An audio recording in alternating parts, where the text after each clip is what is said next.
বিৰাট ভাল লাগছে চিনেমাখন চাই মানে যতীন বৰাৰ এই বাকী চব বিৰাট ভাল লাগছে আৰু চিনেমাখন চাই আৰু একবাৰ চাব ইচ্ছা আছে আৰু একবাৰ চাব ইচ্ছা আছে তাৰমানে বৰ্তমান চিনাকি মানুহ না চাব লাগে সকলোৱে চাব লাগে সকলোৱে মানে অসমীয়া চিনেমা হিচাপত সকলোৱে চাব পাৰে সকলোৱে চাব লাগে বহুত ভাল লাগিছে চিনেমাখন মানে কি আগতে আমি সৰু থাকোঁতে চাইছিলোঁ শংকৰদেৱ নাতি তেতিয়া মানে সৰু আছিলোঁ মানে আজি হেঁপাহ পলুৱাই চাইছোঁ আৰু সেই নামটো চিনেমাখনৰ সেই নামটোৱে আজি আকৌ আমাক সেই এটা মানে আমোদ মানে এইটো আৰু মানে ক'ব নোৱাৰোঁ খুব ভাল লাগিছে থেংক ইউ বহুত ভাল লাগিছে বহুত ভাল লাগিছে কাহিনীটো বহুত ভাল লাগিছে চাই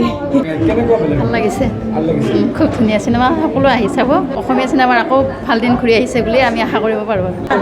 বিশেষকৈ হাতীটোৰ একশ্যন ভাল লাগিছে বহুত আৰু যতীন বৰাৰ হাতী যতীন বৰাৰ বহুত ভাল লাগিছে বহুত ভাল লাগিছে আপোনাৰ নতুনত্ব বহুত আছে ইয়াতে লাগিছে বহুত ভাল লাগিছে সুন্দৰ হৈছে এখন অসমীয়া ছবি সকলোৱে চাব লাগে অসমীয়া ছবিৰ আকৌ উত্তৰ হৈছে আহিছে সুন্দৰ হৈছে কদেউতা নাতি সকলোৱে আহি চাব লাগে মোৰ ল'ৰাই ভালে লাগছে গোটেইখিনিয়ে ভাল লাগছে খুব ভাল লাগছে অসমীয়া মানে চবেই চাব লাগে আৰু বঢ়িয়া লাগছে বহুত ভাল লাগছে এক্সিলেণ্ট চিনেমা তপন দাসৰ বেছিকৈ ভাল লাগিছে ভাল লাগিল